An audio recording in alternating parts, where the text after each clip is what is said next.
This is the 6th day of this September 2024 7-day sesshin. And today we'll take a look at a koan, case 22 of the Mumonkan, Kasyapa and a flagpole. And here's the case. It's a pretty short one. Ananda once asked Kasyapa, "The world-honored one transmitted to you the golden kesa. Did he transmit anything else?" Kasyapa called out, "Ananda!" "Yes, sir," answered Ananda. Kasyapa said, "Now knock down the flagpole at the gate." And that's the end of the case. So this koan involves an exchange between Kasyapa and Ananda, two ancestors who are in our ancestral line. And before we get into the case, I want to say a few words about each of them. And I'll start with Kasyapa, which is short for Mahakasyapa. He was Shakyamuni Buddha's Dharma successor. And for some background information, I'm using Robert Aitken Roshi's commentary on the Mumonkan, the Gateless Barrier, which in total has 48 koans compiled by Chinese master Wu Men. Koans have been passed down from generation to generation as a method of practice, and they date back to 13th century China. Some have very historically and or culturally specific references within them, and some seem totally outlandish, like a flying dragon or fish, a monk cutting off his arm, a cat being cut in half.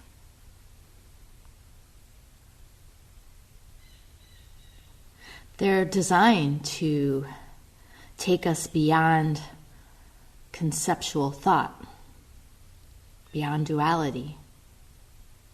And that's why working on a koan can become really frustrating.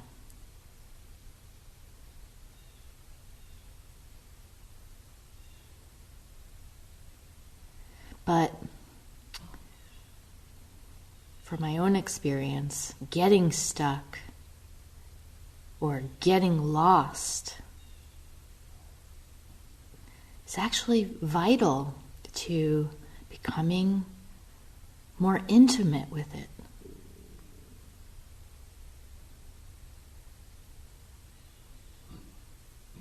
So that feeling of stuckness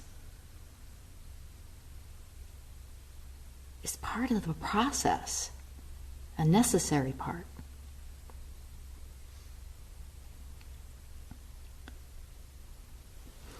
And about Kasyapa, Aitken starts off by mentioning that he was a Brahmin of India, living in the 5th century.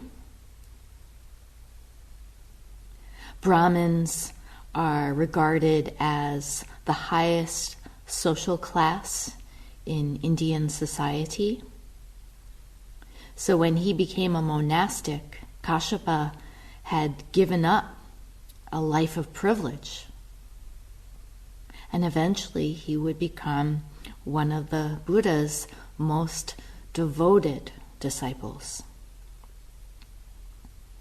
Aitken also says that Kasyapa was renowned for his understanding of the Vinaya, which is the moral teachings that the monastic order followed.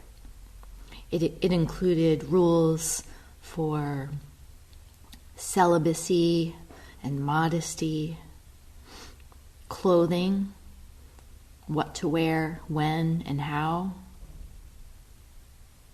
eating, bathing, and also things like not lying, not gossiping, not doing anything that would create disharmony within the Sangha.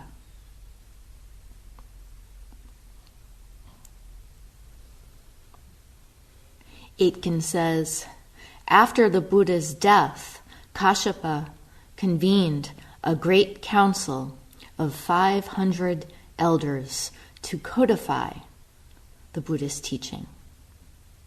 Kasyapa was elected chairman of the council and served as interlocutor in discussions of the Vinaya and the Dharma.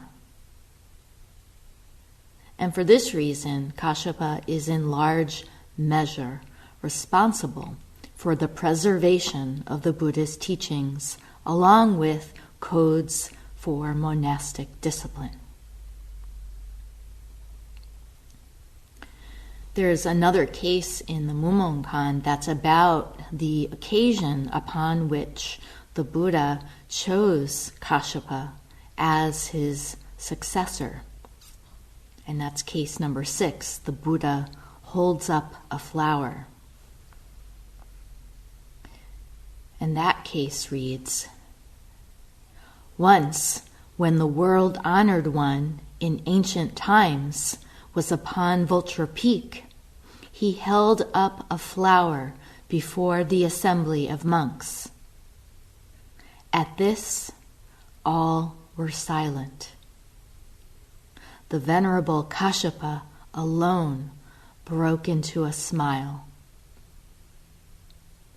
The world-honored one said, I have the all-pervading eye of the true Dharma, the secret heart of incomparable nirvana, the true aspect of formless form. It does not rely on letters and is transmitted outside the scriptures. I now hand it on to Mahakasyapa.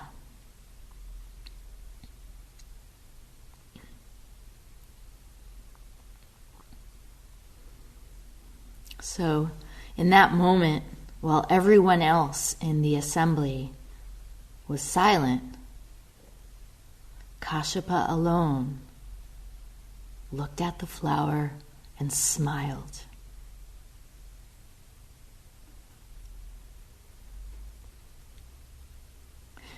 There are, different kinds of silences, different interpretations of being silent.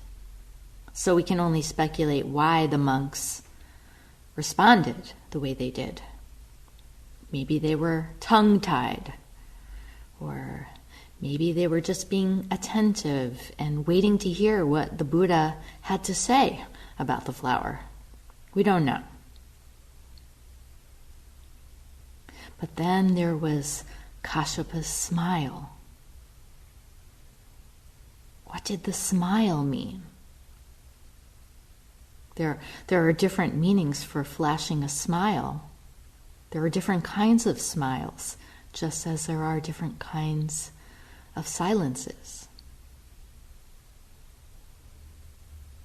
In that moment of seeing the flower and smiling, it set him apart from all the other monks.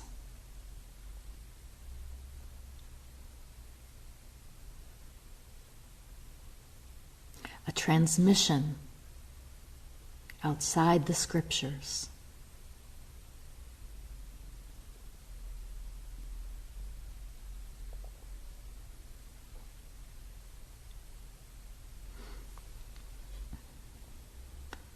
So that's a little background on Kasyapa. Let's now turn to Ananda.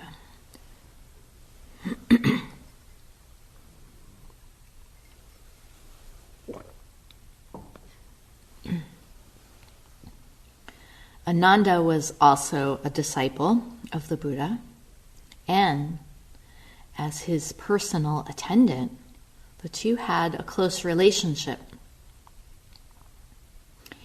Aitken says that Ananda was a younger cousin, possibly nephew, of Shakyamuni Buddha. It is said that he was born on the very night that Shakyamuni Buddha experienced his great realization. He served the Buddha as his attendant for the last 20 years of his life.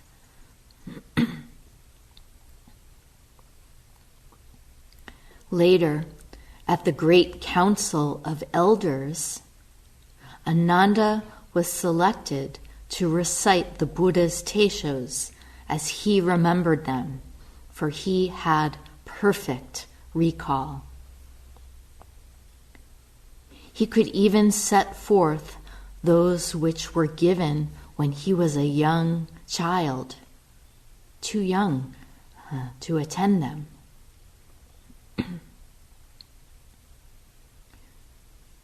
So Ananda was very intelligent.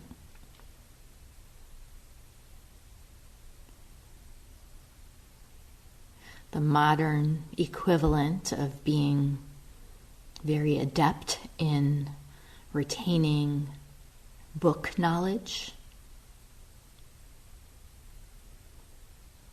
He was a walking textbook of Buddhism. So, in addition to Kasyapa, we owe Ananda immense gratitude for his role as well in ensuring the preservation of the Buddha's teachings.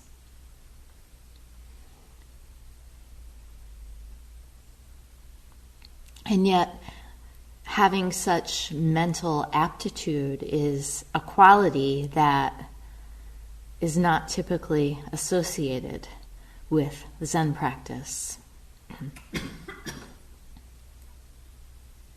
I remember when I first started practice and came to the center and started working with Bodhin Roshi, he warned me about my background as an academic scholar, someone who spent a lot of her time analyzing and theorizing. He warned me that it could be a potential hindrance to practice.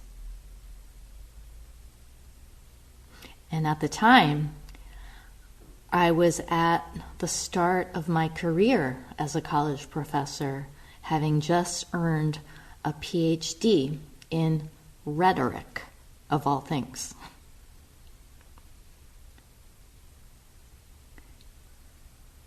That word rhetoric is often misunderstood. It's often interpreted to mean lies, deception, bullshit.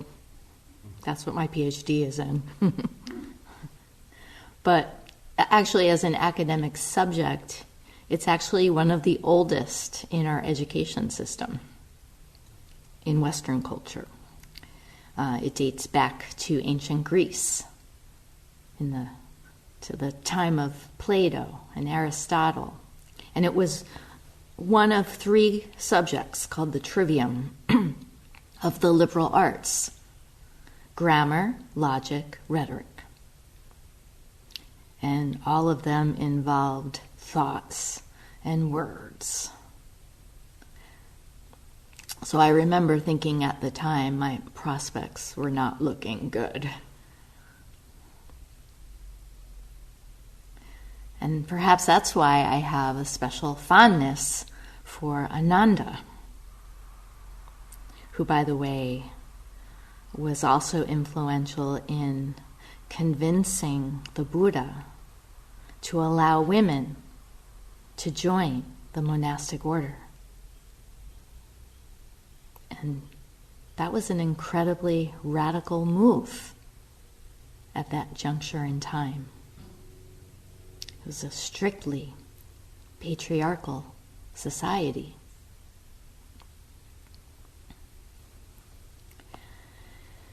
And no doubt many of us can relate to Ananda, who was said to have struggled a great deal with his practice. Perhaps he too was caught up in thoughts and words, memorization of texts. But he still persisted faithfully and tirelessly.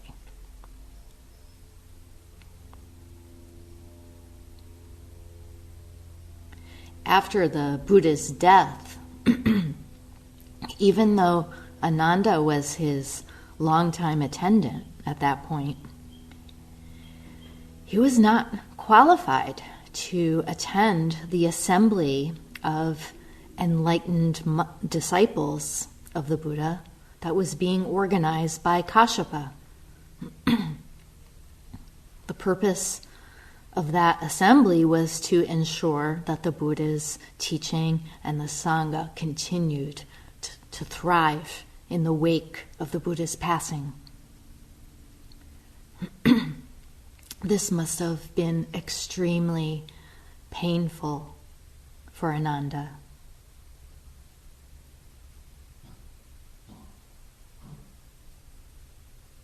Not only did he have this close relationship with the Buddha,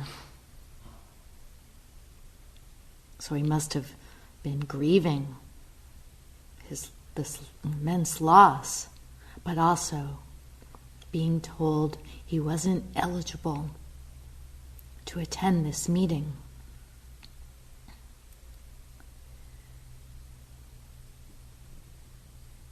But this only strengthened Ananda's resolve.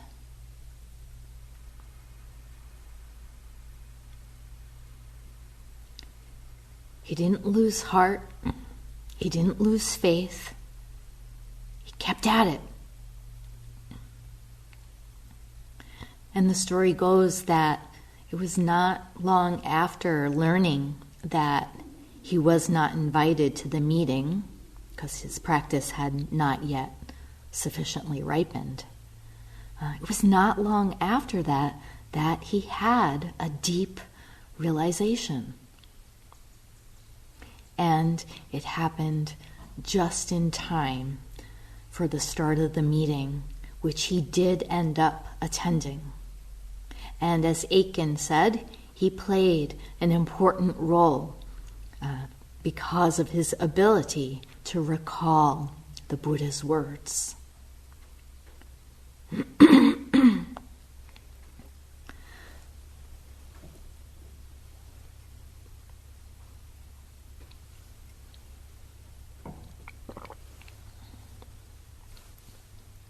So now let's take a look at the case for Kasyapa and the flagpole.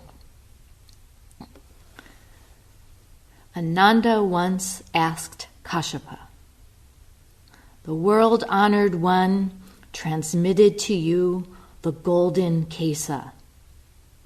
Did he transmit anything else?" The world-honored one, of course, is a title that refers to the Buddha himself. But it's also a title that refers to our true nature. The one who sees the world as not separate. The one who sees the entire universe within oneself.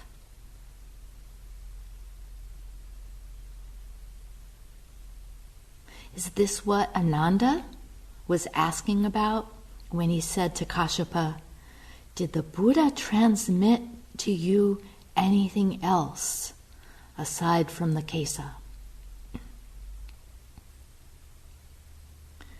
And in the Zen tradition, the kesa is one of the trappings of monastics.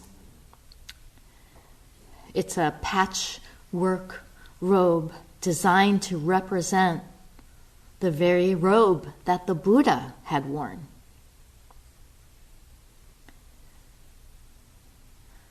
When the Buddha chose Kasyapa as his successor, he received a golden kesa. So this was a tangible, material expression of Dharma transmission.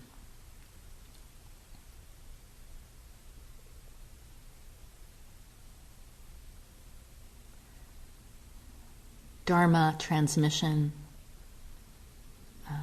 also sometimes called Dharma succession, is a long-standing tradition of transferring the mind seal of enlightenment from teacher to teacher.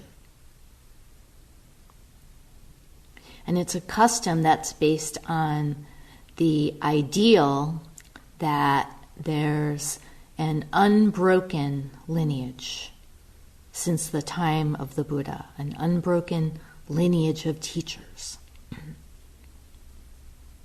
But it truly is an ideal. It's not a reality in the sense that the historical record suggests that there are a number of gaps and inconsistencies throughout the history of Buddhism. But in general, there are two aspects to Dharma transmission. First, realization, the direct experience of one's true self, which is direct, firsthand, not something someone can give to you. Because you're already it. And then the second component is the formal, ceremonial verification.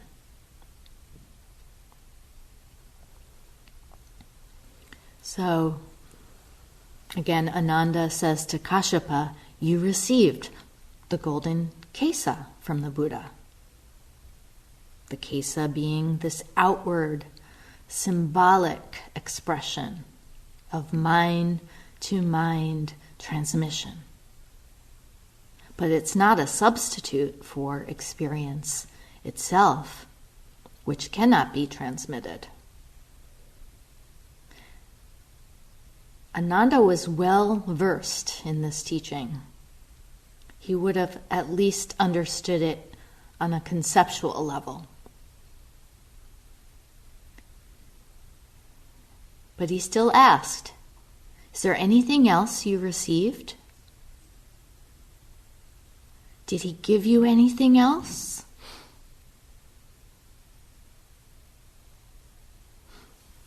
As if a teacher has anything to give and a student has anything to receive.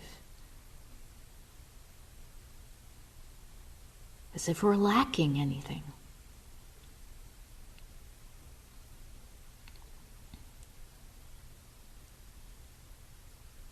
And in response, Kasyapa called out, Ananda! Yes, sir! Answered Ananda. Upon which Kasyapa said, now knock down the flagpole at the gate.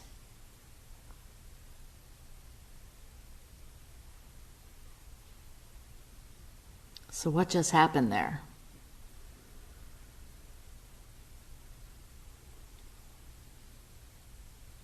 If Ananda was caught up in thoughts of attainment, of getting something at the time, Kasyapa might have given him some instruction.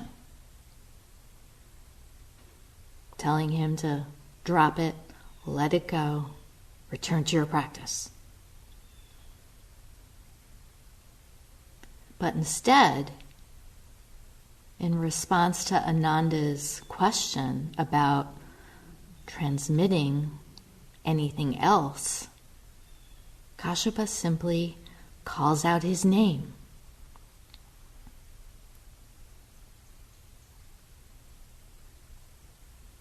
Ananda, yes, sir.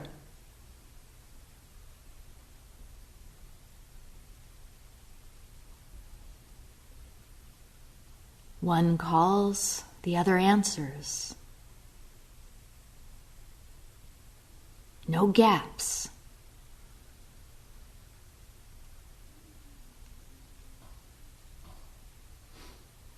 Nothing but those words, those names, the entire universe.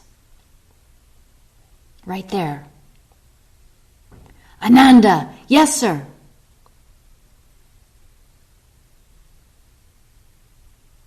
Whole and complete. And in that moment, the door flung open.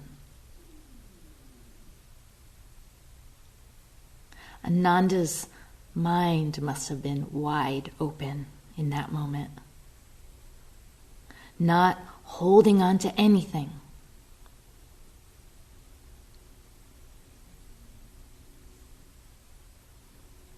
Who calls? Who answers? What's transmitted?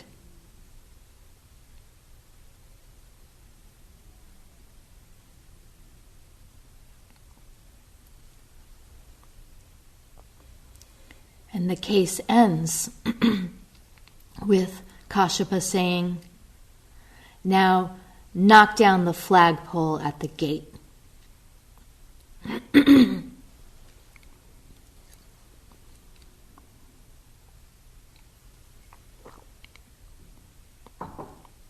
So to put this in context, at Zen temples, there's a tradition of displaying Dharma flags, just as we do at Arnold Park.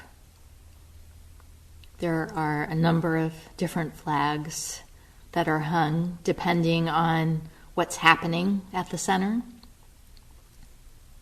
And it's a assigned Zendo duty to have the responsibility of putting up the appropriate flag. For example, there's one that signifies the teacher will be giving Dokusan at the sitting. And it has the teacher's handbell depicted on it. Back when sashins were held at Arnold Park, prior to the construction of Chapin Mill, a flag was hung with an image of Manjushri on it for the length of sashin. Manjushri is the bodhisattva of wisdom who wields a sword, a delusion-cutting sword.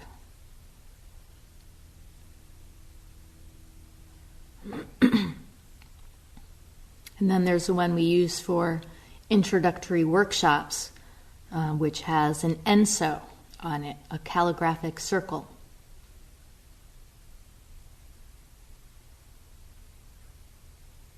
And as Roshi often says, a circle, not a Buddha figure, but a circle is the ultimate symbol of our true nature. There's no beginning, no end, nothing lacking, just a perfect whole.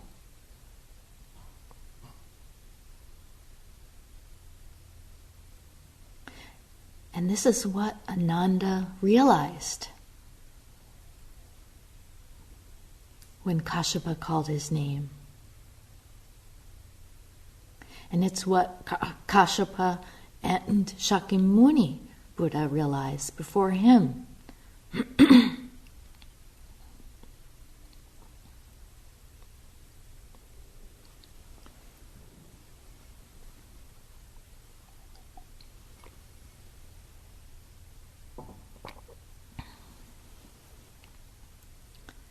So for this koan, you can imagine that there was an actual flagpole in front of the temple gate with a flag displaying some kind of Dharma symbol on it. A flag that would routinely be changed or removed once an event had ended. So if it's a flag symbolizing, say, a teisho was being given or there was going to be a Dharma dialogue, it would be removed after it came to a close. We don't know what kind of flag it was, but whatever kind of Dharma flag it was, Kasyapa said to Ananda, "Knock it down." And to be clear, he didn't say lower the flag or remove the flag, but knock down the entire flagpole. Wipe it out, topple it, down to the ground.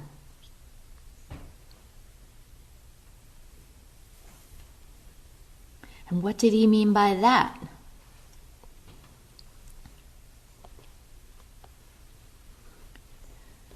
There's so much imagery in koans, and it's the student's job to get underneath the symbolism.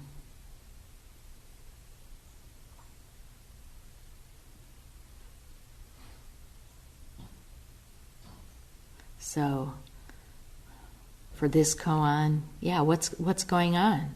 What is Kasyapa saying to Ananda in the aftermath of his realization?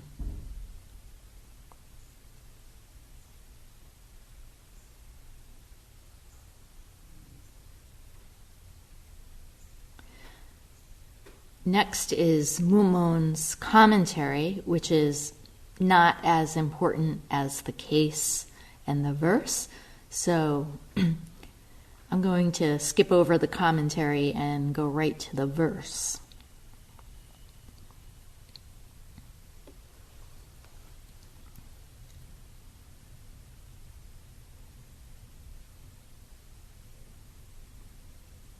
The calling is good, but even better the answering. How many are there who have opened their true eye? The elder brother calling, the younger brother answering, the family skeleton. This is a spring that does not belong to yin and yang.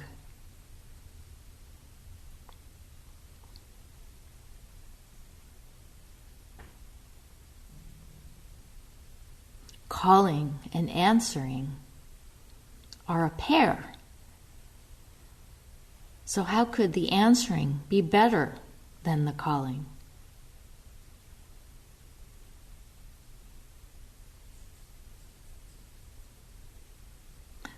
Answering and calling are a pair, just like up and down, left and right, student and teacher.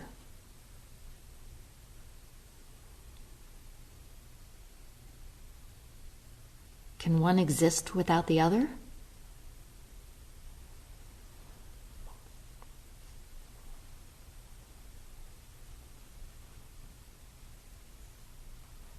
So Mumon may be using irony here.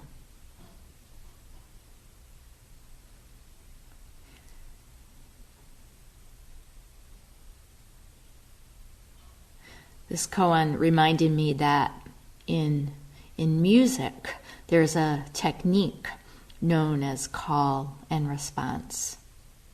and it flows like the fluid give and take of a conversation.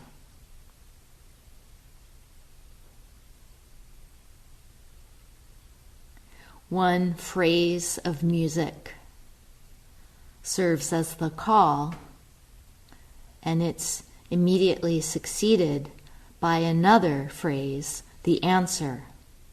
And together they form this whole such that they're inseparable from a composition standpoint.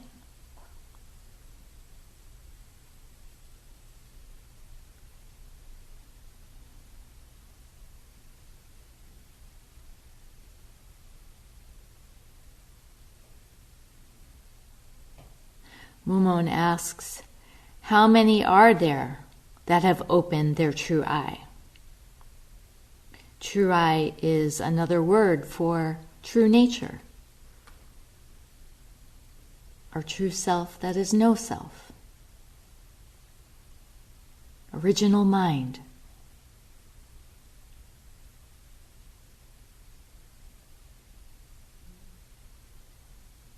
There are lots of words for it.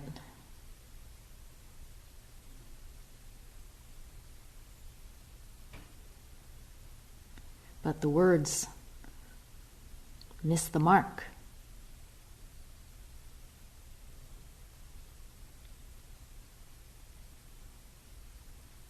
And then he says, the elder brother calling, the younger brother answering, the family skeleton. In contemporary terms, we could say the skeleton in the closet.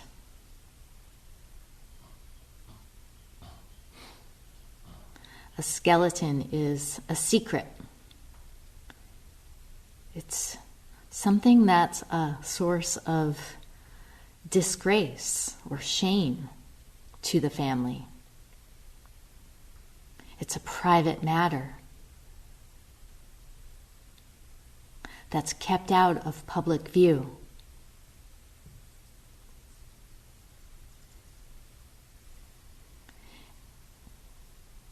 Elder brother Kasyapa calling, younger brother Ananda answering. What's the family shame there?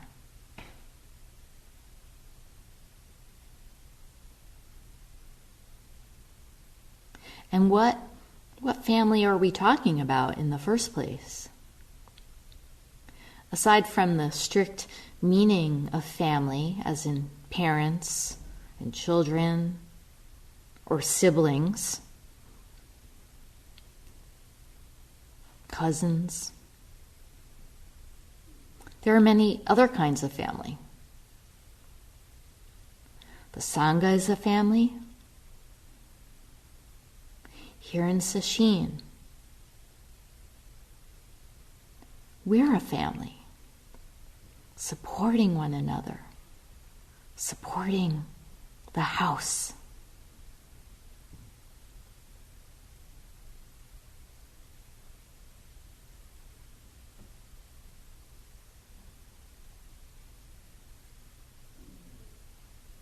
We can also see the entire universe as one great family of beings and things of all kinds.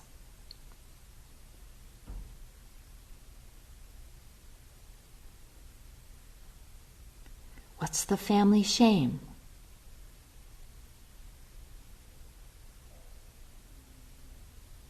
What is there to hide?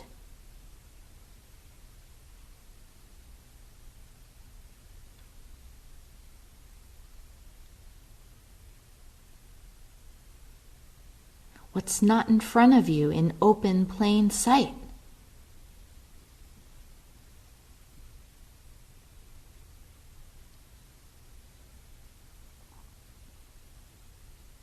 And then the last line of the verse is,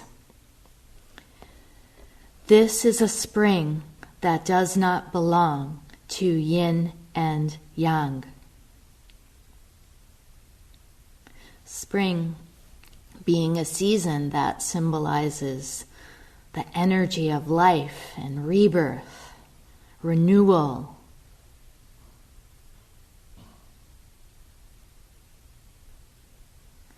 Grasses growing, flower buds opening, increasingly longer and brighter days. But spring is just one season. Other times of the year, including right now, days are growing shorter and darker. Leaves are changing color, drying up, plants are withering.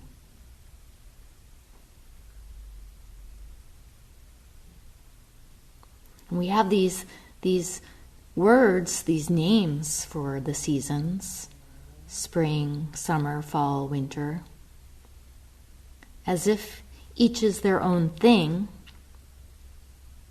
as if each is a singular, discrete event. But actually, one flows into the other in an unending cycle. There's just flow, round and round. Where does one season start and the other one begin? The date on the calendar is arbitrary.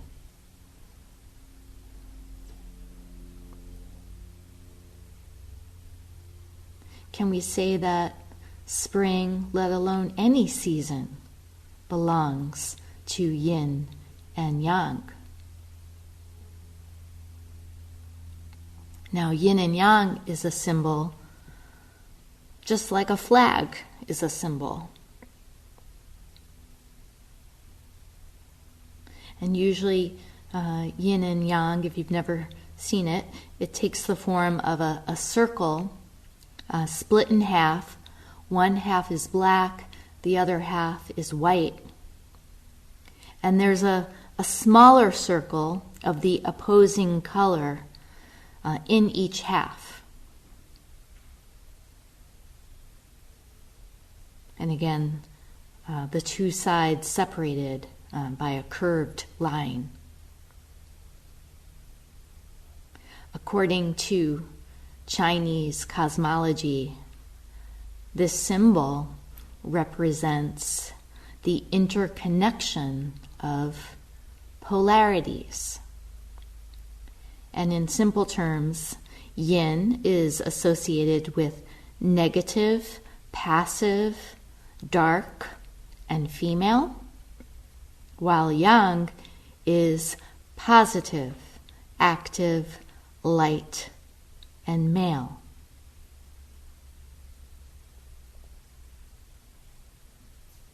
We can't reduce them to being merely opposites, though.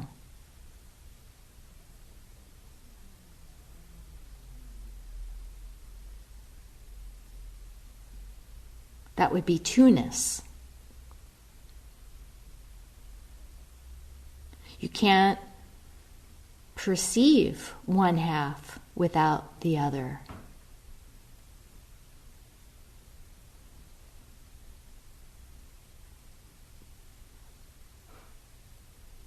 And they are interconnected. Within light, there is darkness, and within darkness, there is light.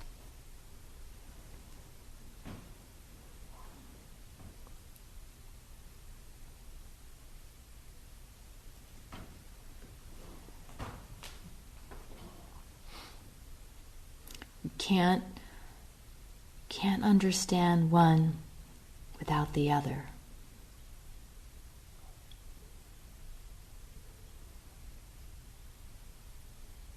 We need to go beyond two-ness, beyond duality.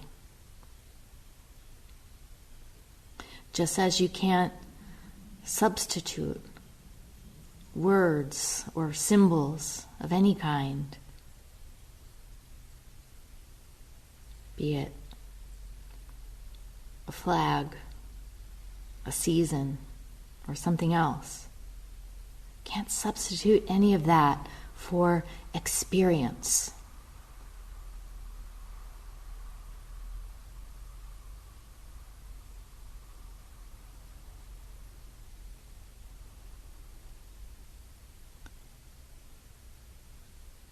Experiencing the entire universe, the entire family of beings and things.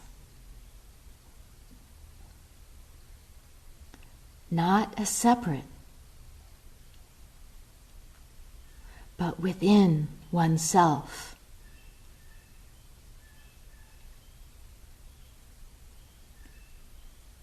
Being in and of the world.